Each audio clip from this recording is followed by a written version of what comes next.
એ થશે।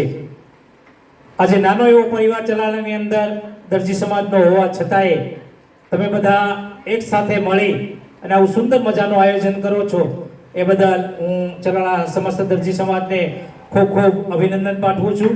ખૂબ અઘરું છે। અમે 15 વર્ષથી આ સંસ્થા હાકી છે।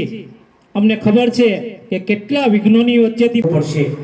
સમાજ શું કહે છે એ નહીં, પણ સમાજ માટે થઈ આપણે આપણો સમાજ કેમ આગળ આવે, આપણા સમાજને આપણે કેમ મદદરૂપ બની શકીએ, એ જ વિચારોથી એ જ સાથે રાખી અને જો આપણે કાર્ય કરીએ ને તો સમાજમાં એવા કેટલાય લોકો હશે એને આ તમે જે કાંઈ કાર્ય કરો છો એ ખૂબ ઉપયોગી બનતી હોય છે।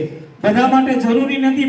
પ્રભુએ આપણને મનુષ્ય અવતાર આપ્યો છે, એની અંદર આપણે કંઈક સારું કાર્ય કરીને જઈએ, કારણ કે ધ્યેય છે કે જો તમે મનુષ્ય અવતાર લીધો છે તો જેટલું સત્કર્મ કરશો એટલું જ ભેગું આવવાનું છે। બાકી લાખો અને કરોડો રૂપિયા ભેગા કર્યા છે, પોતાના માટે પોતાના સમાજ માટે કાર્ય કરશે તો ખરેખર આ